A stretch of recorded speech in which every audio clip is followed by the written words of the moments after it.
ഞങ്ങളും ക്രൂശിക്കപ്പെട്ട ക്രിസ്തുവിനെ പ്രസംഗിക്കുന്നു. ദൈവത്തിന് സ്തോത്രം. ദൈവത്തിരുനാമം മഹത്വപ്പെടുമാറാകട്ടെ.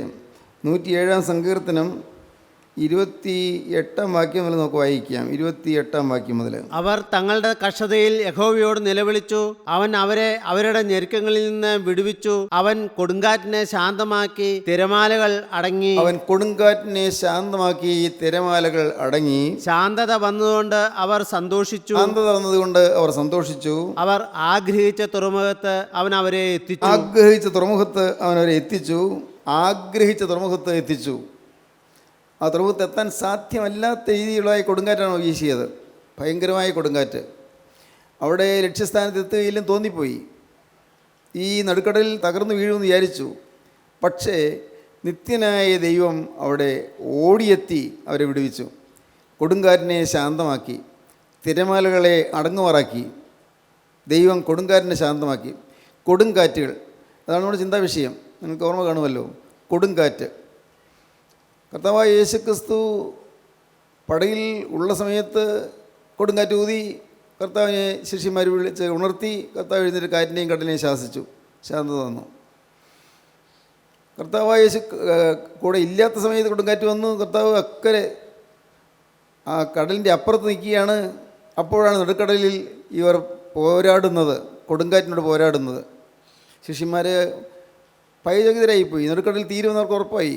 യാതൊരു പ്രതീക്ഷയും ഉണ്ടായിരുന്നില്ല. പക്ഷേ യേശുക്രിസ്തു കടലിന്മേൽ നടന്നു വന്ന് അവരെടുക്കൽ വന്നു. യേശു പടകിൽ കയറി കാറ്റിനെ അമർച്ച് വരുത്തി. കൊടുങ്കാറ്റ് ശാന്തമായി, ഓളങ്ങളും ശാന്തമായി, തിരമാലകൾ അടങ്ങി. ദൈവത്തിന് സ്തോത്രം. മൂന്നാമത് നാം കണ്ടത് ഈശാനമൂലം എന്ന കൊടുങ്കാറ്റിനെക്കുറിച്ചാണ്. അതാണ് നാം അപ്പോസ്തല പ്രവൃത്തിയുടെ പുസ്തകം 27-14 വാക്യം. കുറെ കഴിഞ്ഞിട്ട് അതിന് വിരോധമായി ഈശാനമൂലൻ എന്ന കൊടുങ്കാറ്റ് അടിച്ചു. കപ്പൽ പോവുകയാണ്, കുഴപ്പമൊന്നുമില്ലാതെ പോവുകയായിരുന്നു. ബട്ട് എപ്പോഴും മറപറ്റിയാണ് ഓടുന്നത്. ഈ പായ്ക്കപ്പൽ പോലത്തെ കപ്പലായതുകൊണ്ട്, ഇന്നത്തെ പോലുള്ള യന്ത്രസജ്ജീകരണങ്ങളൊന്നും അല്ലല്ലോ.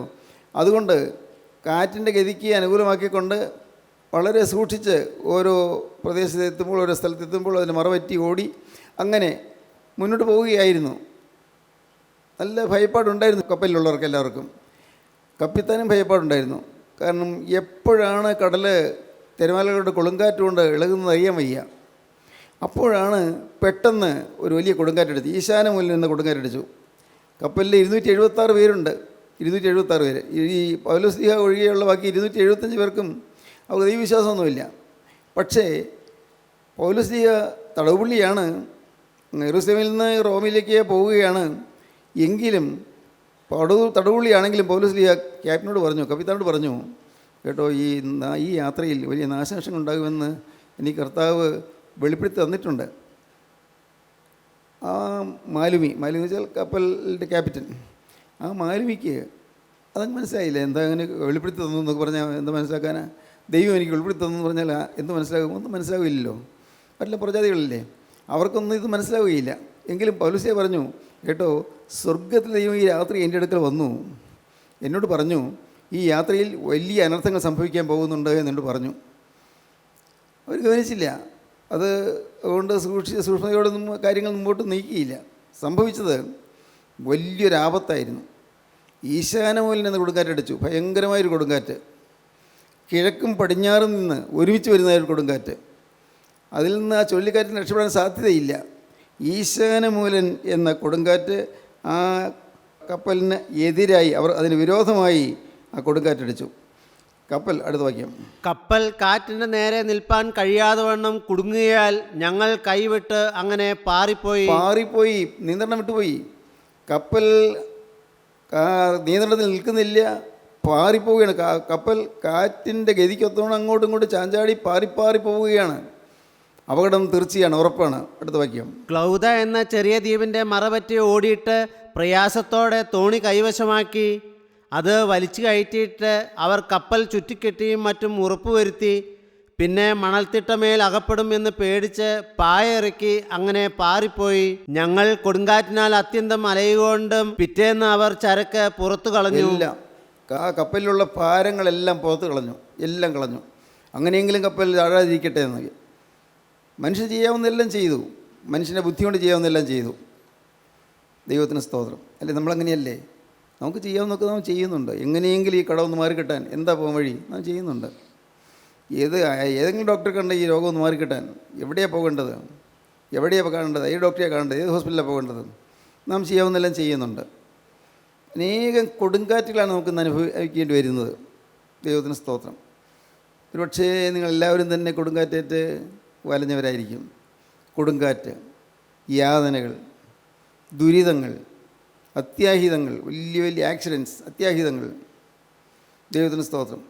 നമ്മൾ എന്തെങ്കിലും ഒരു നല്ല കാര്യം ചെയ്താൽ, അത് കർത്താവിന് വേണ്ടി ചെയ്താൽ, അത് തീർച്ചയായിട്ടും കണക്കിടപ്പെടും, സംശയിക്കേണ്ട. ഏതെങ്കിലും നല്ല കാര്യം കർത്താവിൻ്റെ വേലയ്ക്ക് വേണ്ടി. അങ്ങനെയാണെങ്കിൽ കർത്താവിൻ്റെ വേലയെ ആക്ഷേപിക്കുന്നവർക്ക് എന്തെല്ലാം വരാൻ പോകുന്നത്, കർത്താവിൻ്റെ വേലയെ പരിഹസിക്കുന്നവർക്ക് എന്തെല്ലാം സംഭവിക്കാൻ പോകുന്നത്. ഏതെങ്കിലും ഒരു ചെറിയ കാര്യത്തിൽ, ഒരു ചെറിയ കാര്യം കർത്താവിന് വേണ്ടി ചെയ്യാൻ പറ്റിയാൽ മഹാഭാഗ്യമാണ്. ശതാധിപൻ്റെ മോന് അസുഖം വന്നപ്പോൾ കർത്താവിൻ്റെ അടുക്കൽ വന്നു. പുറജാതിക്കാരനാണ്. അപ്പോൾ കർത്താവ് അങ്ങ് ഗൗനിക്കുന്നില്ല. അപ്പോൾ ശിഷ്യന്മാർ പറഞ്ഞു, കർത്താവേ, നീ അത് ചെയ്തു കൊടുക്കാൻ യോഗ്യനാണ്. ആ പയ്യന് അസുഖം മാറ്റി കൊടുക്കാൻ യോഗ്യനാണ്. കാരണം നമുക്ക് ഇദ്ദേഹം ഒരു പള്ളി നിർമ്മിച്ച് തന്നിട്ടുണ്ട്. നോക്കൂ, പള്ളി പണിയൊന്നുമല്ല ഞാൻ പറഞ്ഞതിൻ്റെ അർത്ഥം. എന്തെങ്കിലും ഒന്ന് ചെയ്താൽ അതിന് പ്രതിഫലമുണ്ട്. യേശുക്രിസ്തുവിന് വേണ്ടി, സൃഷ്ടാവിന് വേണ്ടി എന്തെങ്കിലും ചെയ്താൽ പ്രതിഫലമുണ്ട്. അവൻ നമുക്കൊരു പള്ളി നിർമ്മിച്ച് തന്നിട്ടുണ്ട്. കർത്താവ് ആ ബാലകന് സൗഖ്യം കൊടുത്തു, അപ്പോൾ തന്നെ കൊടുത്തു. ദൈവത്തിന് സ്തോത്രം. ഒന്ന് കൊടുത്താൽ 100 തരുന്നവനാണ് ദൈവം. ദൈവം ആർക്കും കടക്കാനായിരിക്കില്ല. വളരെ ചെറിയൊരു കാര്യമായിരിക്കും നാം ചെയ്യുന്നത്, ഒരു ചെറിയ വാക്കായിരിക്കും. പക്ഷേ കർത്താവിൻ്റെ മഹത്വകരമായ ശുശ്രൂഷയ്ക്കും കർത്താവിൻ്റെ വേലയ്ക്കും വേണ്ടി നാം ഒരു ചെറുവിൽ അനക്കിയാൽ എത്രയോ അധികമായി കർത്താവ് നമുക്ക് പ്രതിഫലം തരും. ദൈവത്തിന് സ്തോത്രം. നമ്മുടെയൊക്കെ അനുഭവമല്ലേ, നിങ്ങൾക്കൊക്കെ അനുഭവമല്ലേ? യേശുക്രിസ്തുവിന് വേണ്ടി എന്തെങ്കിലും ചെയ്യാൻ നിങ്ങൾക്ക് താല്പര്യം തോന്നിയപ്പോൾ, എന്തെങ്കിലും നിങ്ങൾ സമയം ഉറക്കളയ്ക്കാനോ അല്ലെങ്കിൽ നിങ്ങൾ യാത്ര ചെയ്യാനോ നിങ്ങളുടെ സ്വന്തം കാര്യങ്ങൾ പലതും ത്യജിക്കാനോ ഒക്കെ തയ്യാറായാൽ അനുഗ്രഹം കിട്ടിയിട്ടില്ലേ? കിട്ടിയിട്ടുണ്ടല്ലോ, സംശയിക്കേണ്ട. ദൈവത്തിന് സ്തോത്രം. അത് നിങ്ങൾക്ക് ഓരോരുത്തർക്കും അനുഭവമാണ്, എൻ്റെയും അനുഭവമാണ്. യേശുക്രിസ്തുവിന് വേണ്ടി ഉറക്കളച്ചു, യേശുക്രിസ്തുവിന് വേണ്ടി, യേശുക്രിസ്തു നാമത്തിൻ്റെ മഹത്വത്തിന് വേണ്ടി യാത്ര ചെയ്തു, ക്ലേശിച്ചു.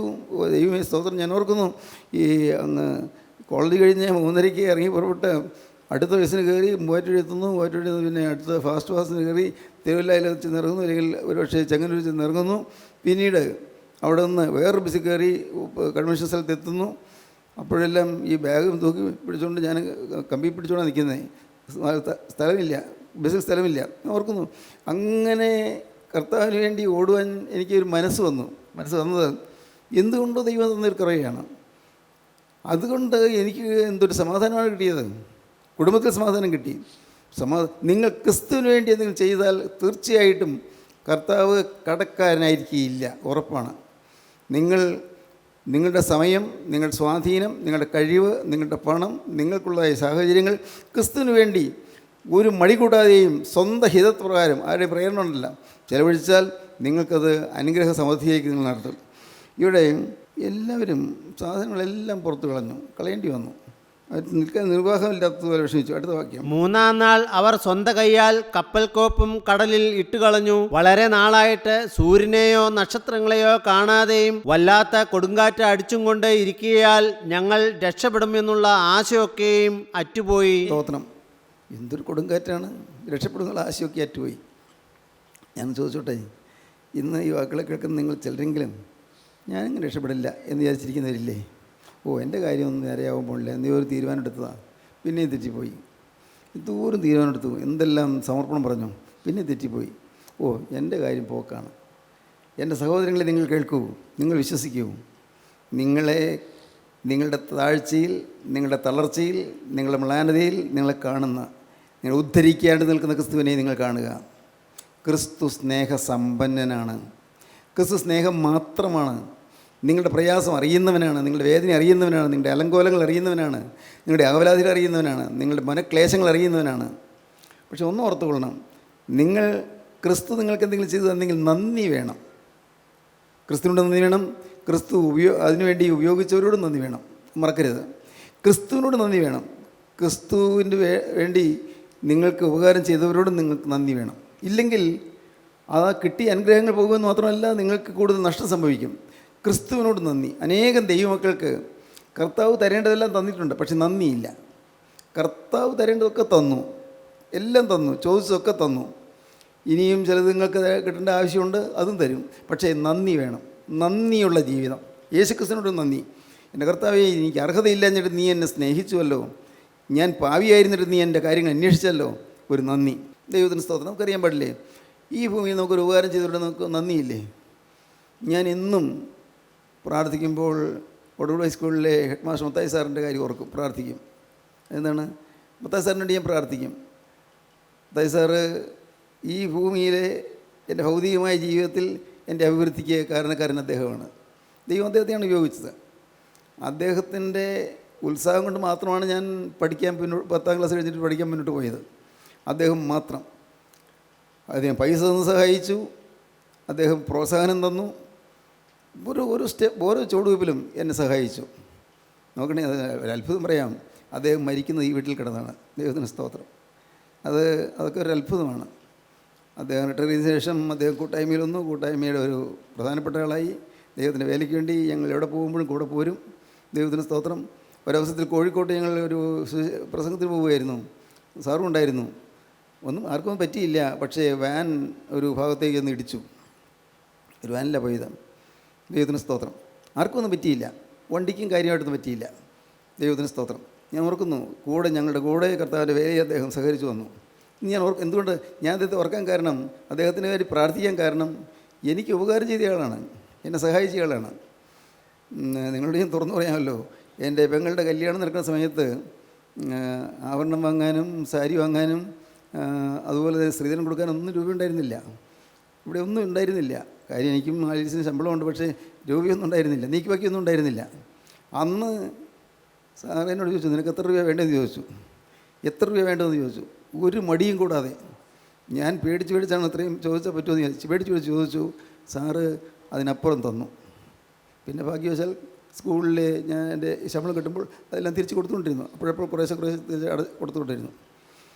ദൈവത്തിന് സ്തോത്രം. ഞാൻ പറഞ്ഞത്, നമുക്ക് ആരെങ്കിലും ഒരു കാര്യം നന്മ ചെയ്താൽ നന്ദി വേണം. ഒരിക്കലും മറക്കരുത്. നന്ദി ഇല്ലെങ്കിൽ നമ്മിലുള്ളതായ ദൈവകൃപ മാറിപ്പോകും. ദൈവത്തിന് സ്തോത്രം. അവർ ആ ഭാഗത്തെത്തിയപ്പോഴേക്കും പ്രതീക്ഷയെല്ലാം അറ്റു, പ്രത്യാശ നശിച്ചു. ആ വാക്യം ഒന്നുകൂടെ വായിക്കൂ. വളരെ നാളായിട്ട് സൂര്യനെയോ നക്ഷത്രങ്ങളെയോ കാണാതെയും വല്ലാത്ത കൊടുങ്കാറ്റ് അടിച്ചും കൊണ്ടിരിക്കിയാൽ ഞങ്ങൾ രക്ഷപ്പെടുമെന്നുള്ള ആശയൊക്കെയും അറ്റുപോയി. വല്ലാത്ത കൊടുങ്കാറ്റ് അടിച്ചുകൊണ്ടിരിക്കുകയായിരുന്നു. രക്ഷപ്പെടുന്നുള്ള ആശയൊക്കെയും അറ്റുപോയി. ഈ എന്തൊരു ദയനീയമായ അവസ്ഥ. 276 പേരുള്ള കപ്പലിൽ എല്ലാവരും കൂട്ടത്തോടെ മരിക്കുമെന്ന് മനസ്സിലായി. രക്ഷപ്പെടുന്നുള്ള ആശയൊക്കെയും അറ്റുപോയി. വളരെ നാളായിട്ട് സൂര്യനെയും കാണുന്നില്ല, നക്ഷത്രങ്ങളെയും കാണുന്നില്ല. രാത്രി ഏതാ പകലേതാ അറിയാൻ പാടില്ല, ദിക്കും അറിയാൻ പാടില്ല. ഇന്നാണെങ്കിൽ ഇപ്പോൾ ഈ വടക്കുനോക്കി കേന്ദ്രങ്ങളും അതുപോലുള്ളതായ റാഡാർ സിസ്റ്റംസൊക്കെ ഉണ്ട് എന്ന് മനസ്സിലാകുമായിരിക്കും. അന്നതൊന്നും ഇല്ലല്ലോ. എവിടെയായി അറിയാൻ പാടില്ല. കൂരിട്ട്, പകലും കൂരിട്ട്. കാരണം പകലിൻ്റെ അത്തിന് തിരിച്ചറിയാൻ പാടില്ല. സൂര്യനും ഇല്ല, നക്ഷത്രങ്ങൾ. കാരണം ആകാശം കറുത്തിരണ്ട മേഘങ്ങളാൽ നിറഞ്ഞിരിക്കുകയാണ്. ഈ കരിമേഘങ്ങളാൽ നിറഞ്ഞിരിക്കുന്ന ആകാശം, അവിടെ വെളിച്ചത്തിൻ്റെ ഒരു കണിക പോലും ഇല്ല. എന്ത് ചെയ്യും? അങ്ങനെ ഇനി രക്ഷപ്പെടുന്നുള്ള ആശയൊക്കെ ഏറ്റുപോയി. ജീവിതം തീരാൻ പോവുകയാണ്. സ്തോത്രം. ദൈവത്തിൻ്റെ ഒരു നാമം മുഖത്തുപെടട്ടെ. സഹോദരങ്ങളെ, ഞാൻ ചോദിക്കട്ടെ, ആശയൊക്കെ ഏറ്റവും വിചാരിച്ചിരിക്കുന്നവരുണ്ടോ? ഭർത്താവിന് മാരകമായ രോഗമാണ്, ഇനി ആശയില്ല, നിരാശപ്പെട്ടിരിക്കുന്നവരുണ്ടോ? ഭാര്യയ്ക്ക് വലിയ പ്രതിസന്ധി വന്നിരിക്കുന്നു, വലിയ രോഗം വന്നിരിക്കുന്നു, ഇനി ആ പ്രതീക്ഷയ്ക്ക് വകയില്ല, അങ്ങനെ വിചാരിച്ചിരിക്കുന്നവരുണ്ടോ?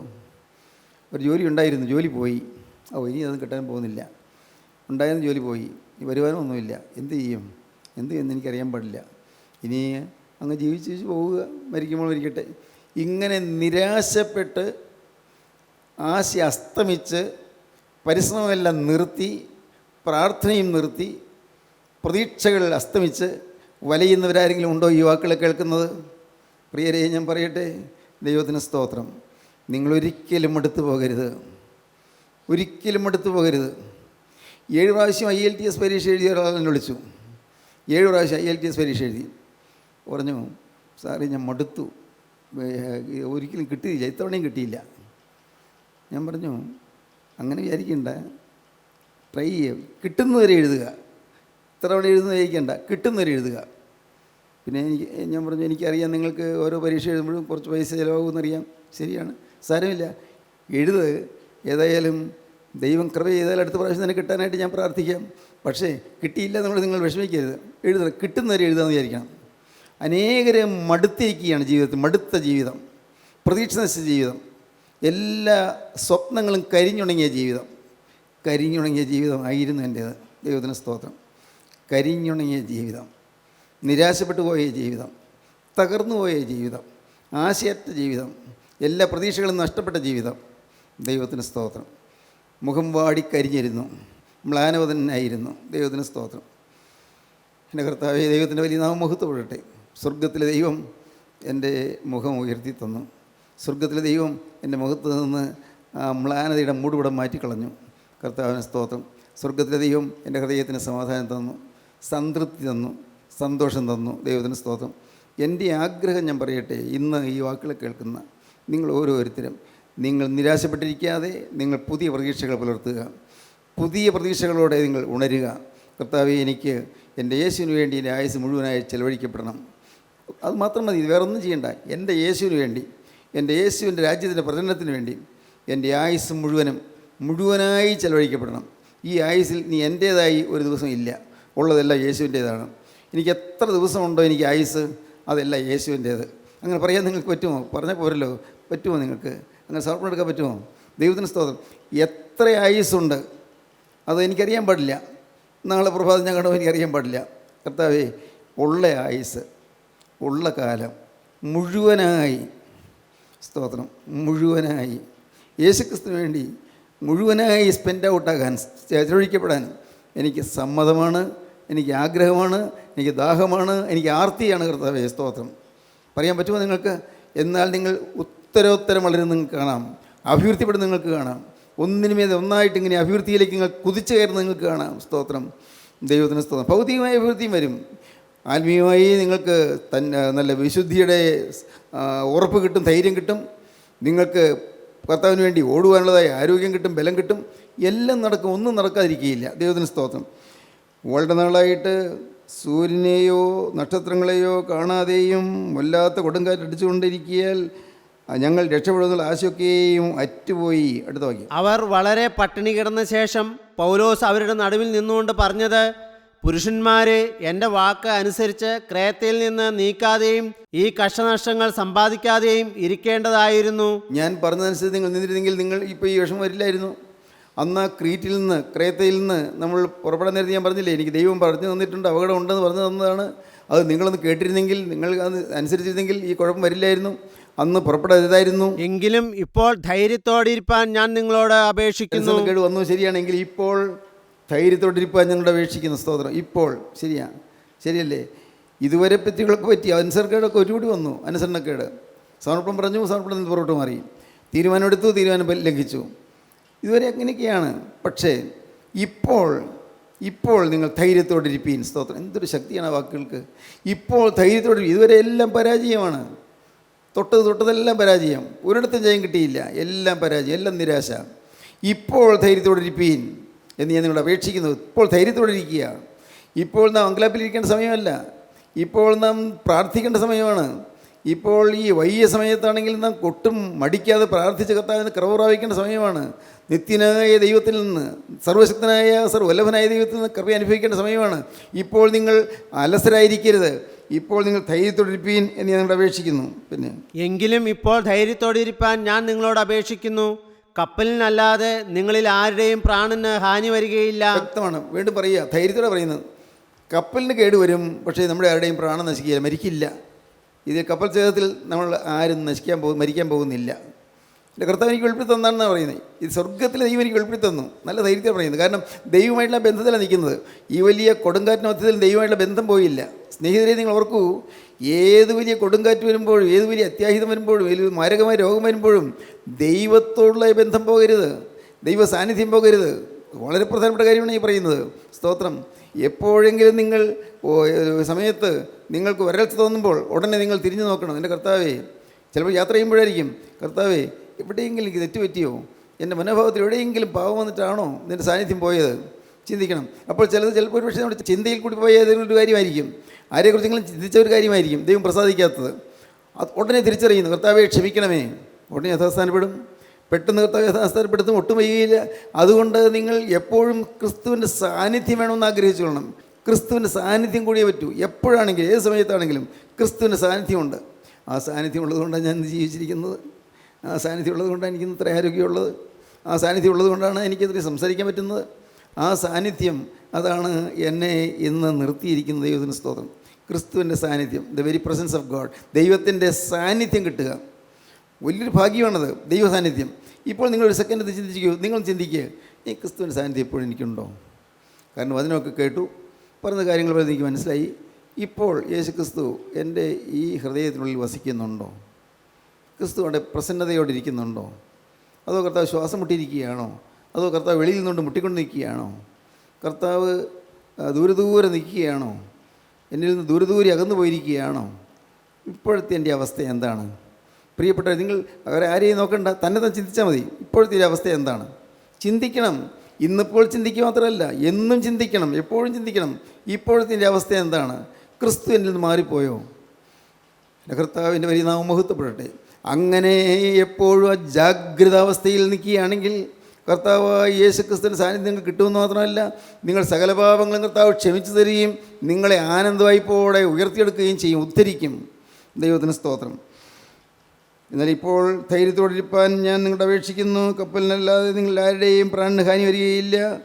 എൻ്റെ ഉടയവനും ഞാൻ സേവിച്ചു വരുന്നവനുമായ ദൈവത്തിൻ്റെ ദൂതൻ ഈ രാത്രിയിൽ എൻ്റെ അടുക്കൽ നിന്ന്, പൗലോസേ, ഭയപ്പെടരുത്, നീ കൈസരുടെ മുമ്പിൽ നിൽക്കേണ്ടതാകുന്നു. നിന്നോടുകൂടെ യാത്ര ചെയ്യുന്നവരെയൊക്കെയും ദൈവം നിനക്ക് ദാനം ചെയ്തിരിക്കുന്നു എന്ന് പറഞ്ഞു. സ്തോത്രം പറയുകയാണ്. എനിക്കൊരു വെളിപ്പാട് കിട്ടി, എനിക്കൊരു ദർശനം കിട്ടി.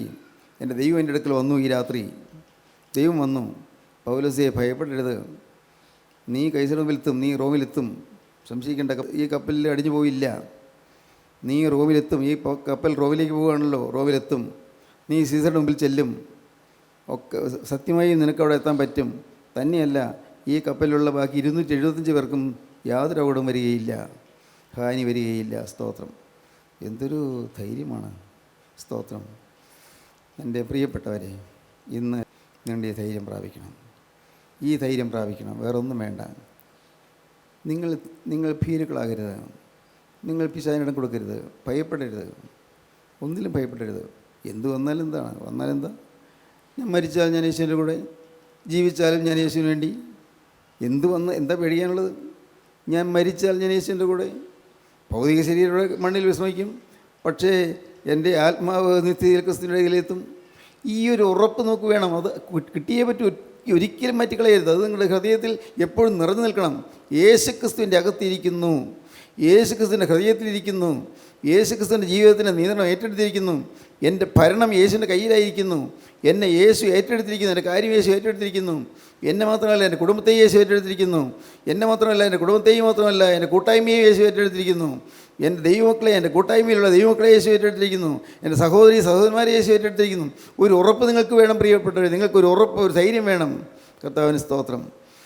ദൈവം കൃപ തന്നാൽ അടുത്ത പ്രാവശ്യം ഇതിനെക്കുറിച്ച് കൂടുതൽ ചിന്തിക്കാം. ദൈവത്തിന് സ്തോത്രം. ഇപ്പോൾ നിങ്ങളൊരു കാര്യം ചെയ്യൂ. നിങ്ങളുടെ ഹൃദയത്തിൽ യേശു വരുന്നതിന് വേണ്ടി നിങ്ങൾ പ്രാർത്ഥിക്കുക. യേശു ഹൃദയത്തിൽ എഴുന്നള്ളി വരാൻ വേണ്ടി. കർത്താവേ, എനിക്ക് മനസ്സിലായി നിനക്ക് എൻ്റെ ഹൃദയത്തിൽ വസിക്കാനിടമില്ല. ഇവിടെ അഴുക്കുണ്ട്, ഇവിടെ അശുദ്ധിയുണ്ട്, ഇവിടെ കോപാക്രാന്തമായ പെരുമാറ്റമുണ്ട്. ഹൃദയത്തിൽ പുറമേ ഞാൻ കാണിക്കുന്നില്ലെങ്കിലും കോപം പുകയുന്നുണ്ട്. പുറമേ ഞാൻ കാണിക്കുന്നില്ലെങ്കിൽ എനിക്ക് ചില അസംതൃപ്തികളുണ്ട്. പുറമേ ഞാൻ ഭാവിക്കുന്നില്ലെങ്കിൽ എനിക്ക് എൻ്റെ ഹൃദയത്തിൽ ചില കാര്യങ്ങളിൽ ഇഷ്ടക്കുറവുണ്ട്. കർത്താവേ, എനിക്ക് എൻ്റെ കുടുംബത്തിൽ ചില ഇഷ്ടക്കേടുകളുണ്ട്. കൂട്ടായ്മയിൽ തന്നെ എനിക്ക് ചില ഇഷ്ടക്കേടുകളുണ്ട്. എൻ്റെ കർത്താവേ, എന്നിൽ യേശുവിന് വസിക്കാനിടമില്ല. ഞാൻ സാക്ഷ്യം പറയുന്നുണ്ട്, ഞാൻ പ്രസംഗിക്കുന്നുണ്ട്, പക്ഷേ യേശുവിനിൽ വാസ്തവമായി ഇരിക്കാനിടം കിട്ടിയിട്ടില്ല. യേശുവിന് പൂർണ്ണമായി എന്നെ കിട്ടിയിട്ടില്ല. ഇന്നും എൻ്റെ സ്വന്തം താല്പര്യങ്ങൾ അവിടെ നിൽക്കുന്നു. കർത്താവേ, യേശുവെ, എനിക്കറിയാം നിനക്ക് എൻ്റെ ഹൃദയത്തിൽ വസിപ്പാൻ ഇപ്പോൾ ഇടമില്ല. കർത്താവേ, ഞാൻ ആശിക്കുകയാണ്. കർത്താവേ, ഞാൻ പ്രാർത്ഥിക്കുകയാണ്, ഞാൻ അഭിവാദന ചെയ്യുകയാണ്. കർത്താവേ, ഇപ്പോൾ ഒന്ന് മനസ്സലിഞ്ഞ് ഈ അശുദ്ധമായ ഹൃദയത്തിലേക്ക്, ഇരുളടഞ്ഞ ഹൃദയത്തിലേക്ക് യേശുനാഥ ഒന്ന് എഴുന്നള്ളി വരണമേ. എൻ്റെ ഈ പാപമയമായ ഹൃദയത്തിൽ നാഥ നീ ഒന്ന് വസിക്കണമേ. എനിക്ക് ഈ ലോകത്തിൽ വരെ ഒന്നും വേണ്ട കർത്താവേ, യേശു എൻ്റെ ഹൃദയത്തിൽ ഉണ്ടായിരുന്നാൽ മാത്രം മതി. ഹല്ലേലൂയ. ഈ തീരുമാനം നിങ്ങൾക്ക് വരുന്നുണ്ടോ? യേശു എനിക്ക് ലഭിച്ചാൽ മാത്രം മതി, യേശുവിൻ്റെ ഹൃദയത്തിൽ വസിച്ചാൽ മാത്രം മതി എന്നുള്ള തീരുമാനം നിങ്ങൾക്ക് എടുക്കാൻ പറ്റുന്നുണ്ടോ? ആ പ്രാർത്ഥനയുടെ ഹൃദയത്തിൽ ഉയരുന്നുണ്ടോ? എങ്കിൽ ഭയപ്പെടേണ്ട. ജീവനുള്ള ക്രിസ്തു സന്തോഷത്തോടെ ഹൃദയത്തേക്ക് എഴുന്നള്ളി വരും. വിശ്വസിക്കൂ. ഈ പറയുന്നത് ദൈവത്തിൻ്റെ പരിശുദ്ധാത്മാവിൻ്റെ ശബ്ദമാണ്. നിങ്ങൾ വിശ്വസിക്കൂ. നിങ്ങൾ യേശുവിനെ വിളിച്ചാൽ യേശു കടന്നു വരും. നിങ്ങൾ യേശുവിനോട് വാക്ക് പറഞ്ഞാൽ അവൻ കേൾക്കും. കർത്താവേ, ഇന്ന് നീ എൻ്റെ ഹൃദയത്തിലേക്ക് കടന്നു വന്നാൽ ഇനി മുതൽ ഞാൻ പുതിയ മനുഷ്യനായിരിക്കുമെന്ന് ദൈവത്തോട് നിങ്ങൾ പറഞ്ഞു നോക്കൂ. കാണാം നിങ്ങൾക്ക് വലിയ സമാധാനം ലഭിക്കുന്നത്, ഹൃദയം നിറഞ്ഞ ശാന്തി ലഭിക്കുന്നത്, സമാധാനവും ശാന്തി ഹൃദയത്തിൽ നിറയുന്നത്, ആത്മാവിൽ നിങ്ങൾ ദൈവത്തെ സ്തുതിക്കുന്നത്, യേശുവിൻ്റെ സാന്നിധ്യം നിങ്ങൾക്ക് ലഭിക്കുന്നത്, ക്രിസ്തുവിൻ്റെ ഹൃദയത്തിൽ ഒന്ന് നിങ്ങൾ ഉറപ്പ് നിങ്ങൾക്ക് കിട്ടുന്നത്. എല്ലാ ഭയവും പോകട്ടെ, എല്ലാ ഭീതിയും അകലട്ടെ, എല്ലാ ആശങ്കകളും മാറട്ടെ, എല്ലാ ഉത്കണ്ഠകളും മാറട്ടെ, എല്ലാ ഭീതികളും ഭയങ്ങളും ഭയപ്പാടുകളും മാറട്ടെ, പാപങ്ങളെല്ലാം മാറട്ടെ, അശുദ്ധി മാറട്ടെ, അശുദ്ധ ജീവിതം മാറട്ടെ, തിന്മയിൽ നിന്ന് രക്ഷപ്പെടട്ടെ, അഹങ്കാരം മാറട്ടെ, സ്വാർത്ഥത മാറട്ടെ, ദ്രവ്യാഗ്രഹം മാറട്ടെ, യേശുമയമായി തീരുന്ന മഹാസൗഭാഗ്യം ലഭിക്കട്ടെ. ഹല്ലേലൂയ, ഹല്ലേലൂയ, ഹല്ലേലൂയ, ഹല്ലേലൂയ, ഹല്ലേലൂയ, ഹല്ലേലൂയ, ഹല്ലേലൂയ, ഹല്ലേലൂയ. പൈശാചികൻ്റെ നെടുങ്കോട്ടകൾ തകരട്ടെ. ഹല്ലേലൂയ. ശാപദോഷങ്ങൾ മാറട്ടെ. ഹല്ലേലൂയ, ഹല്ലേലൂയ, ഹല്ലേലൂയ. പാപങ്ങളെല്ലാം പരിഹരിക്കപ്പെടട്ടെ. ഹല്ലേലൂയ. യേശുവിൻ്റെ തിരുരക്തം ഗുണകരമായി സംസാരിക്കട്ടെ. ഹല്ലേലൂയ. യേശുവിൻ്റെ തിരുരക്തങ്ങളെ കഴുകട്ടെ. ഹല്ലേലൂയ, ഹല്ലേലൂയ, ഹല്ലേലൂയ, ഹല്ലേലൂയ. സ്വർഗ്ഗത്തിന് തീക്കനൽ നിങ്ങൾ നെറ്റിയിൽ തൊടുവിക്കട്ടെ. Hallelujah, hallelujah. ഹൃദയം തുറക്കട്ടെ. ദൈവനാമം മഹത്വപ്പെടട്ടെ. പരിശുദ്ധാത്മാവ് പ്രവേശിക്കട്ടെ. ഹല്ലേലൂയ, ഹല്ലേലൂയ, ഹല്ലേലൂയ. ദൈവത്തെ നോക്കി വിളിക്കുന്നവര്, കർത്താവിന്റെ കൃപയ്ക്ക് വേണ്ടി യാചിക്കുന്നവര് ഇരുവരും ഉയർത്തുവീൻ. ദൈവത്തിന് സ്തോത്രം. ഹല്ലേലൂയ, ഹല്ലേലൂയ, ഹല്ലേലൂയ. ഞങ്ങളുടെ ജീവനുള്ള ദൈവമേ, ഞങ്ങളുടെ കരുണയുള്ള കർത്താവേ, മനോഹരമായ സമയത്തിനായി ഞങ്ങൾ നിന്നെ സ്തുതിക്കുന്നു കർത്താവേ. നാഥ, ഇതുവരെ ഞങ്ങളുടെ ഹൃദയത്തിൻ്റെ ഉള്ളിൽ ഇരുന്നിരുന്ന യേശു ഞങ്ങളുടെ ഉള്ളിലേക്ക് വന്നു എന്നുള്ള ഉറപ്പ് ലഭിക്കുവാൻ തക്കവണ്ണം കർത്താവേ, സുബോധത്തിൻ്റെ ആത്മാവ് ഞങ്ങളുടെ മേൽ ഊതണമേ എന്ന് പ്രാർത്ഥിക്കുന്നു കർത്താവേ. എല്ലാവരെയും അനുഗ്രഹിക്കണം കർത്താവേ. എൻ്റെ നാഥ, അവിടുത്തെ രണ്ടാമത്തെ വരയിൽ പറന്നു വരുന്ന വിശുദ്ധന്മാരുടെ നിലയിൽ ഞങ്ങളെല്ലാവരും യോഗ്യരാക്കി തീർക്കണമേ. തിരുനാമം മഹത്വപ്പെടുത്തണമേ. യേശു ക്രിസ്തുവിൻ്റെ രാജകീയ നാമത്തിൽ പ്രാർത്ഥിക്കുന്ന കൃപയോടെ കേൾക്കണമേ. ആമീൻ. ഹല്ലേലൂയ. സ്തോത്രം.